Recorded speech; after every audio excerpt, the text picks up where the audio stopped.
थोड़ा सा जनरल साहब का आपसे बताऊं, इन्होंने बताया नहीं खाली सांसद तो बहुत है, सांसद तो 1000 है, दोनों लोकसभा राज्यसभा में रहते हैं।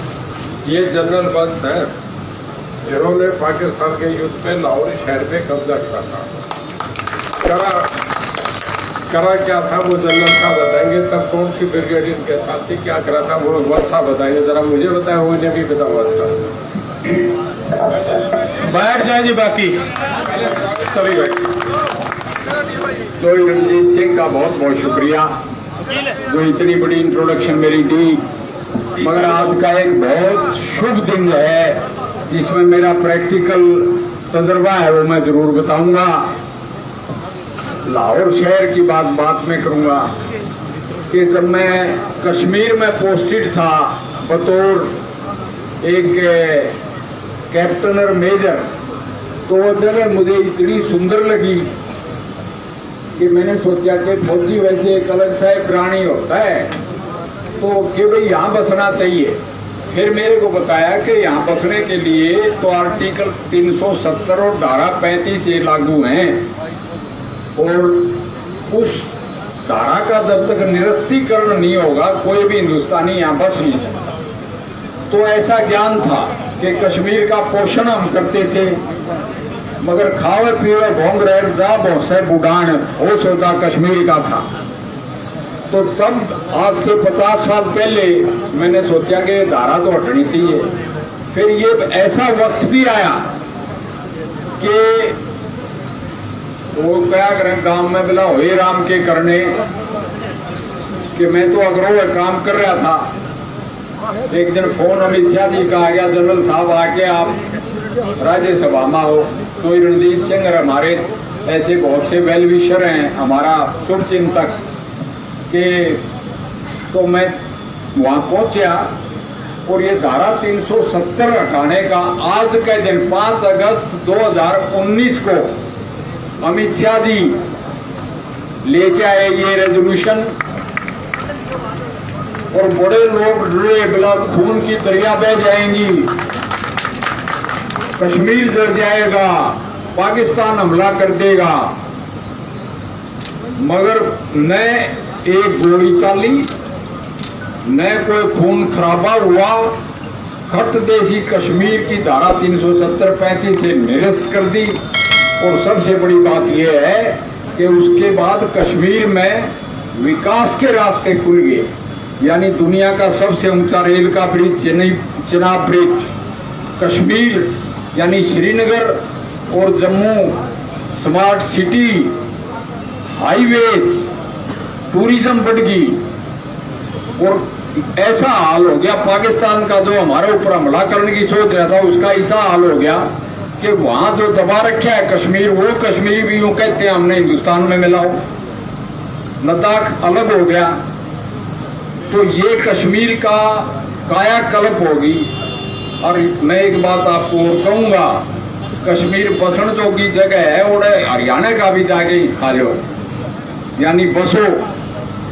ये तो था कश्मीर का किस्सा कि आज पूरा हिंदुस्तान धारा 370 और 35A को खत्म करने का दिन मना रहा है। आज 4 साल पूरे हो गए और ये मोदी जी और अमित शाह जी यानी जो कहा वो करया।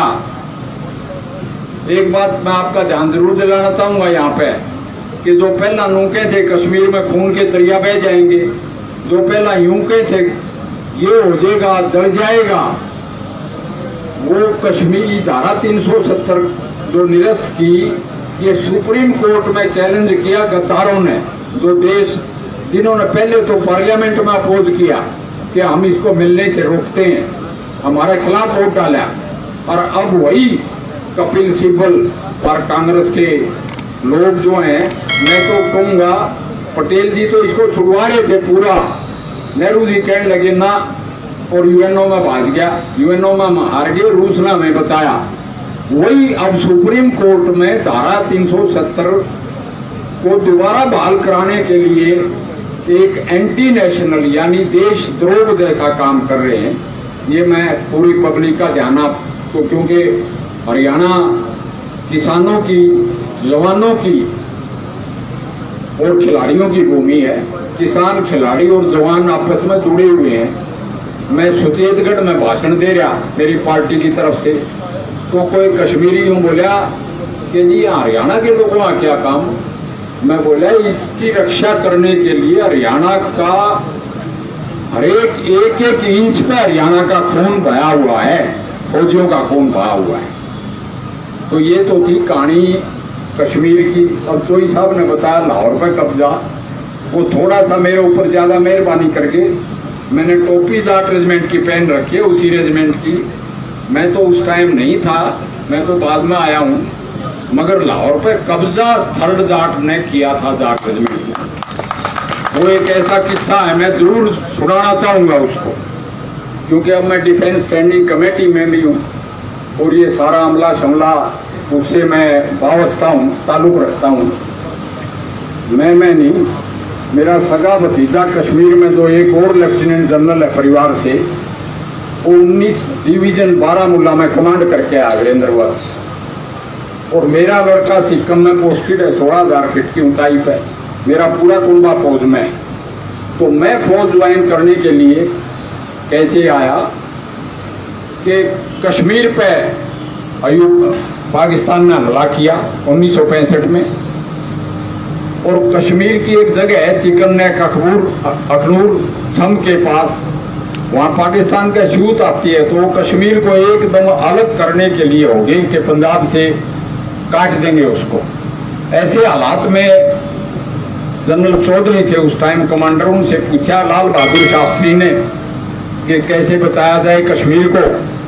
तो उन्होंने कहा कि लाहौर पर अटैक करो, लाहौर तो इंटरनेशनल बॉर्डर है, वहाँ अलग मुल्क है पाकिस्तान, यूएनओ ने मान रखा है। वो बोला इन बातों ने कोई नहीं पूछता, लाहौर पर हमला करो। तो वो हमला प्लान्ड नहीं था, उसकी कोई वो नहीं हुई थी प्लानिंग। उसी टाइम थर्ड जाट वहां थी, उसको ऑर्डर हुआ कि तुम डोगराई गांव पर हमला करो और आगे लाहौर के लिए पढ़ो। और उसका कमांडर जो था वो डेसमंड हेड था, लेफ्टिनेंट कर्नल था उस टाइम, बाद में ब्रिगेडियर बना, अंग्रेज था। उसने कहा कि इकट्ठे करें, नो बोले जी अफसर तो हैं को नहीं हमारे पास, ये तो सारे सूबेदार हैं, हवलदार हैं। अफसर तो एक मेजर आसाराम त्यागी था, एक डॉक्टर था और एक 2-3 कप्तान और थे। अफसर होने चाहिए 21 से एक पलटन में। वो बोला कोई बात नहीं, गोली चलानी है, सबसे आगे मैं चलूंगा।